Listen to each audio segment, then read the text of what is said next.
नमस्कार विद्यार्थी मित्रों। हिंदी एकांकी के उद्भव और विकास के अलग अलग चरणों को हमने अगले वीडियो में देखा।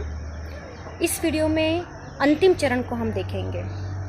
फिर से आपके सामने मैं रिपीट करती हूँ कि ऐतिहासिक दृष्टि से एकांकियों को जिन 4 कालों में बांटा गया है, भारतेंदु द्विवेदी युग, प्रसाद युग, प्रसादोत्तर युग और स्वातंत्र्योत्तर युग।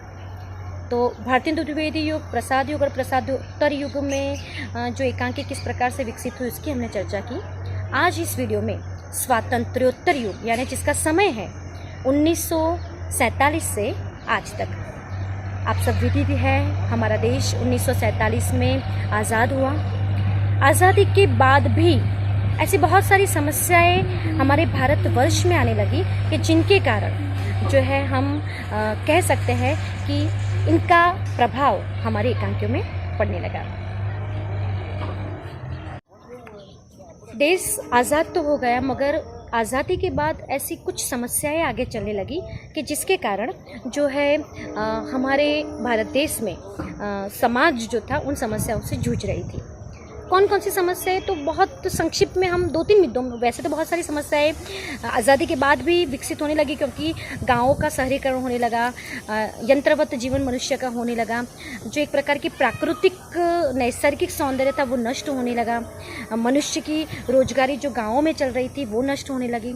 ब्रिटिश शासन तो खत्म हो गया, मगर जो उन्होंने जो आधुनिक यंत्र जीवन की खोज हमें दे दी थी, यानी यंत्र जीवन जो हमें हमारे समाज में दे दिया था, हमारे भारतवर्ष में दे दिया था, उसके कारण भी बहुत सारी समस्या चल रही थी। सबसे पहली समस्या उसमें हम ले सकते हैं कि मानसिक कुंठा की समस्या। जो आधुनिकीकरण में, शहरीकरण में आने के बाद मनुष्य यंत्रवत जीवन जीने लगा, अपने आप को इतना व्यस्त करने लगा, वो अपने अस्तित्व की खोज के लिए हमेशा जब जूझने लगा, तब उसे अंत में केवल पीड़ा मिली और वो एक मानसिक कुंठा में परिणत हुई।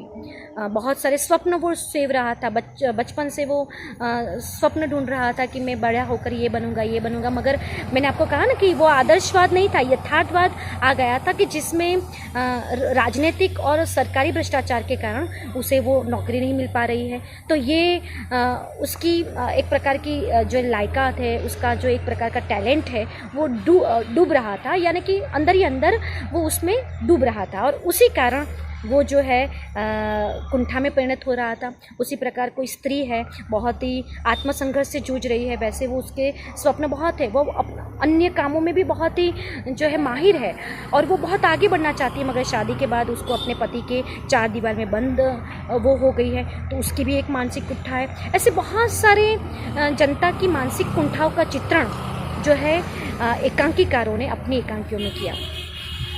दूसरी समस्या मैंने आपको कहा कि हिंदू मुस्लिम झगड़ों की समस्या।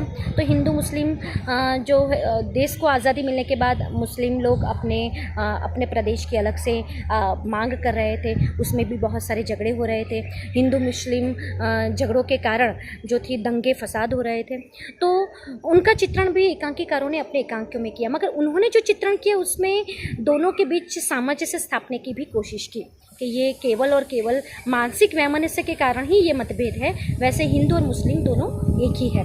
तो इस प्रकार से जयनारायण नलिन ने भी वीर पूजा और ऐसे बहुत सारी एकांकियों में ऐसे झगड़ों को, जो सांप्रदायिक दंगों को प्रभावित करती हुई एकांकियाँ रची। लक्ष्मी नारायण लाल ने भी ऐसी एकांकियाँ रची कि जो ऐसे जो है नारी की परतंत्रता को लेकर, नारी की मानसिक कुंठा को लेकर, मनुष्य के त्रहित जीवन को लेकर, व्यस्त जीवन के कारण उसकी एक मानसिक अवदशा को लेकर उन्होंने एकांकियाँ रची। तो इस प्रकार स्वातंत्र्योत्तर युग में जो एकांकियाँ थी वो भारतेंदु युग, प्रसाद युग और प्रसादोत्तर युग से इस प्रकार से अलग है कि वो इतनी यथार्थ होने लगी कि जो देश की आज़ादी के लिए मनुष्य जूझ रहा था, वो आज़ादी मिलने के बाद भी वो सुख और वो एक प्रकार का संतोष उसे नहीं मिल पा रहा था। और ऊपर से ये हुआ कि अन्य समस्या उसके सामने खड़ी हो गई। स्वातंत्रोत्तर युग में गांधी जी जो है उनका स्वर्गलोक हो गया था, तो गांधी जी ने अपने आजीवन कितने सारे प्रयत्न किए, तो उनकी महिमा का गान करते हुए भी एकांकियाँ उन्होंने रची। गांधीवाद क्या स्वर्गलोक का समारोह, उस एकांकी पर उनकी जो है महत्ता पर ध्यान दिया गया है।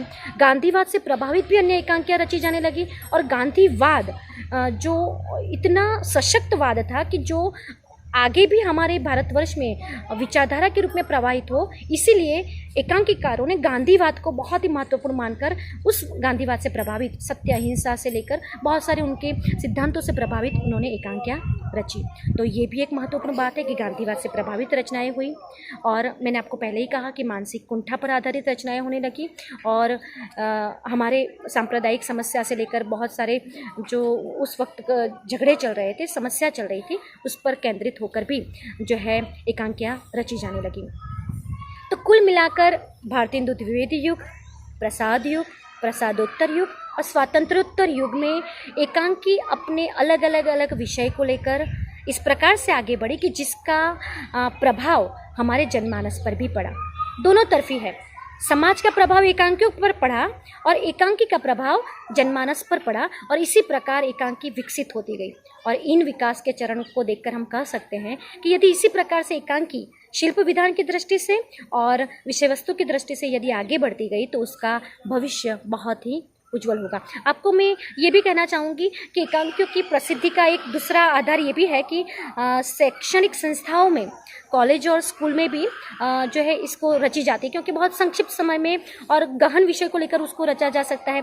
यहाँ तक कि कॉलेजों में जो यूथ फेस्टिवल होता है, यूथ फेस्टिवल में भी एकांकी की प्रतियोगिता होती है और उसमें भी जितने गहन विषय को बहुत ही अच्छी तरह से प्रस्तुत किया गया उसका जो है वो विजेता बनती है एकांकी और एकांकी के निर्देशक या पात्र जो भी है। तो इस प्रकार से शैक्षणिक संस्थाओं में, साहित्यिक संस्थाओं में और भाषा संस्थाओं में भी एकांकियों को स्थान दिया गया। यही बताता है कि एकांकी कितने उज्जवल भविष्य को लेकर आगे बढ़ रही है। तो इस प्रकार से हिंदी एकांकी के उद्भव विकास को हमने इतने वीडियो में जाना। धन्यवाद।